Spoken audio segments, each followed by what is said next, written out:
back to the Daily Grind. Thanks for checking out the channel. Make sure to hit subscribe if you're new and hit thumbs up if you're not a baby back pickle biting bitch boy, cause you know what time it is. It's full time.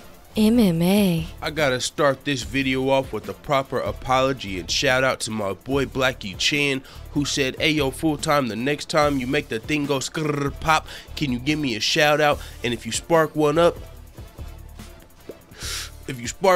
or if you know, whatever you said, you'll also throw a donation around Christmas time, whatever you said, you know, I fucked up, bro. I apologize because I did everything except make the thing go scrat. I forgot. You said I didn't hear your comment. You said I didn't hear the thing go scrat, but you know, it's the thought that counts.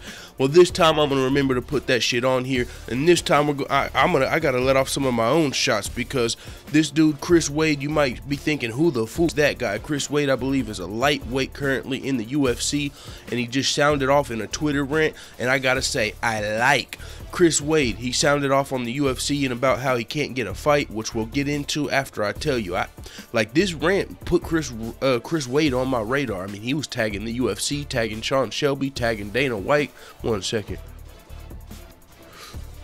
You know, this whole video is for you, Blackie Chan. But with that being said, Chris Wade, I pulled up his shit. Excuse me. I pulled up his shit on the UFC, bro, and I gotta say, this nigga looks so familiar. Chris Wade, bro, on his UFC profile, that's why I had to put that shit in the thumbnail. Who does he look like to y'all, bro? He looks so familiar to my childhood, and I think I figured it out, bro. It's the Pillsbury Doughboy, but like without the dough, though. Hear me out. This nigga looks like the Pillsbury Doughboy that went on CrossFit, like the Pillsbury Fit Boy, bro. He's so familiar. Then I was like, maybe, is it him or is it Gumby? Like, I literally couldn't remember who he reminded me of, and that's just... Alright, jokes aside, no, I'm fucking with Chris Wade because he made a lot of good points. He's 12-3 in his fucking professional MMA record and career. I believe he's only got 2 losses in the UFC, and both of those were to Russian grapplers. You know, he got taken down, I believe, 10 times total in those 2 fights, like 6 in one fight, 4 in the other fight. But he's on my radar because on that he hasn't lost in the UFC, and I'm looking forward to his next fight because this dude sounds like he's ready to get in there and throw down. So all jokes aside, shout out to Chris Wade, man. He just put himself on my fucking radar with this little rant, and I was just on, you know, checking the MMA websites and seeing UFC disgruntled UFC fighter goes on Twitter rant. So I clicked that shit and I found out about Chris Wade. And now somebody wants to call my phone. Oh, it's my pops. All right, well, hey, 1 second, guys. All right, I'm back. But yeah, what I was saying is this rant really put Chris Wade on my radar because he said a lot of things, a lot of good points, which I'm going to read it real quick. And then I just want to cover one tweet that really stood out to me in this. But in Chris Wade's rant, this is what he had to say. He said, "Explain to me how some of these slap lightweights continue to get fights and chances without winning. How does this sport exactly work? Because I'm honestly confused. Haven't come across one person who could even make me bleed yet in a pro fight, but somehow I'm unworthy." And then he pointed out his record, which is 5-2 in the UFC. "Explain to me how I have more wins, more finishes, more first-round finishes, less losses, which were decisions to rush into a defeated since, than people who keep getting work.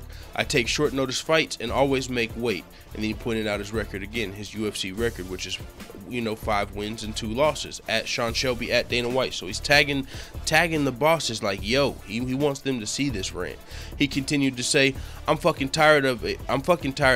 Always made weight, took short-notice fights, went to everything they asked of me for any appearance.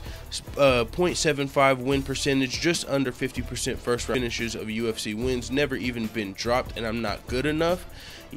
There's another fighter with that I'm not good enough, as we've seen with the Cub Swanson, the Felice Herrigs, the Amanda Nunes, you know, coming out and sounding like insecure because they get passed over for the more popular fighters, or it seems like, or they don't know why. They feel like they deserve the fights and they're not getting the opportunities, and they feel like it's a popularity contest in this new day and age of the entertainment era in MMA. And this is where the next tweet is the one that really stood out to me when he made this analogy about the entertainment era of MMA, because, as you know, we all enjoy the entertainment, we all know that's where it's going, but you have to wonder, is that where it's going, like, permanently? Are we gonna go all the way from a sport? Because this is, I'll read this analogy. He said, "That's why this shit isn't a sport." Analogy: you know what? We're going to put the Yankees in the World Series, even though they lost, because they have a larger market and a good social media. It'll make more money. Then you say, but sir, the Astros won.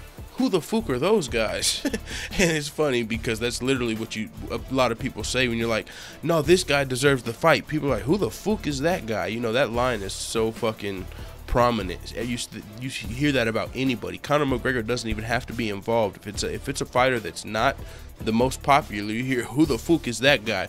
But with that being said, the analogy was fucking spot on. You know, the Yankees, one of the biggest teams in baseball, what are they? You just going to give them the opportunity because they have that large market just so you can sell jerseys, sell Yankees hats and shit, just because you know they got a bigger social media and a bigger fan base? Do they get the opportunity? Or no, you got to go out there, win games, and if you lose, you lose, and if you win, you move on. It's not about, oh, they're the most popular team, they fucking have to, you know, go to the World Series every year. That's not, you know what I'm saying? So it's a really good analogy about the UFC as a sport compared to just an entertainment industry, which it is. But so is baseball. So are these other sports. These other sports are entertainment, and you know, they go off of wins and losses. This team wins, they move on. When you get to the playoffs, this team wins, they move on.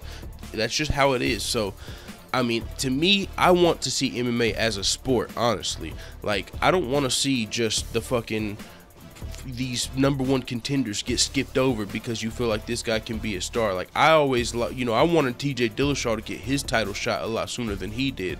I really was like, you know, this topic, came up to me. It was like, why is Cody Garbrandt getting to skip TJ Dillashaw, you know, who's beat like 2 #1 contenders and lost a close split decision for his title? Like, but that's just what Chris Wade's talking about. Like, you know what I'm saying? So with that being said, I like what Chris Wade had to say. He pointed out a lot of things we wouldn't have known if he didn't go on this rant. A lot about, he didn't have momentum, so he wasn't, if you're new to the sport, he might not have been on your radar. He entered the UFC on a 4-fight winning streak, but then he went on a 2-fight losing streak, as he said, to 2 Russian dudes who out-grappled him, and they both are undefeated since they beat Chris Wade. Chris Wade's coming off of a win over Frankie Perez, which I did see that fight. It didn't stick out to me because the only reason I knew about that fight is because the guy Frankie Perez was on the MMA Hour before, and he was like returning to MMA. So if I hadn't caught that MMA Hour episode and seen Frankie Perez on there, I might not have really paid attention to this fight. So Frankie Perez lost. Chris Wade is the guy that beat him. But since then, Chris Wade has not been able to get another fight. And usually whenever people don't get back in the octagon, I'm under the impression it's because they're taking time off. I'm not really aware of you know, a matchmaker saying, nah, you just can't fight, or I don't really understand why a matchmaker would not want to book him a fight. I mean, we've heard about people having like little issues with matchmakers behind the scenes, and fighters saying that's the people you don't want to piss off, but Chris Wade might have done it. I mean, in this very last tweet, one thing he said, and I believe he was talking about former UFC matchmaker Joe Silva, because Matt Mitrione also came out talking about Joe Silva recently, which Chris Wade alluded to. If you didn't listen to the MMA Hour this Monday, Matt Mitrione came on there and accused former UFC matchmaker Joe Silva of lying to him to get him to fight. Like, Matt Mitrione said, they know that I only like to fight in the big cages, so they told me it was one of the bigger octagons so that I would fight, and when I get there it's a smaller octagon, so they lied to me just to get in there. And I think he kind of like might have said that might have been the reason he lost that fight. I'm not sure, but that's what it was sounding like. But he said Joe Silva lied to him, blatantly lied to him. Joe Silva came out and denied it, but Chris Wade pointed out, he said Mitrione with Silva lying, and then he talked about his own situation. Chris Wade said, I was 4-0, lost my first fight to Kabalov, almost scored a knockout, and it didn't happen. I turned down a fight with someone coming off of a PED suspension. Appeal says he'll cut me, and that I'm in no position to turn down a fight. I'll slap that Napoleon fuck. Ooh, holy smokes, Chris Wade firing off some shots of his own. He's firing off shots at the UFC, like, yo, get me a fight. Firing shots off it, I don't know, I'm assuming Joe Silva, because he alluded to him at the beginning of the tweet, and he also said that somebody was, you know, a matchmaker accused him of getting cut if he didn't take a fight or something. So I'm assuming he's talking about a matchmaker. So there, Chris Wade went on this rant. You see all the tweets. I mean, he pointed out a lot of things that I wouldn't have known. He said he's never been dropped in the UFC. No one's ever made him bleed. He fucking dropped one of the dudes that beat him, and the only reason he's not getting fights is because he may or may not have pissed off a matchmaker, but he's not understanding why he wants a fight. I want Chris Wade to get a fight because I want to see his next fight. The way he's talking, it's sounding like they're probably going to put his ass up against a grappler, because you don't want to be against the matchmakers. They make the matches. So whenever you look at Chris Wade's UFC record and you see his only 2 UFC losses are to strong grapplers, 2 strong Russian grapplers, and he was taken down 10 times in those fights total, 6 in one, 4 in the other. I would assume, this is just my guess, it's like, all right, we're gonna give you a fight, but they're probably gonna find a real strong grappler to give him all right, show us you've improved your wrestling, because you put us on blast. Now here you go for the world to see. But who knows? He wants a fight. I'm sure he's ready for the challenge. He's at a boiling point, I guess. And if not, I don't know how many fights are left on his contract. This might be another guy that goes to Bellator, soon. I mean, if you got people with issues with the UFC, we've seen it. They fight out their contract, and Bellator welcomes them with open arms. So I tell you what, if he does, I'm looking forward to it. So with that being said, it is what it is. Let the full-time family know what the fuck you tap at in the comments. I'm out.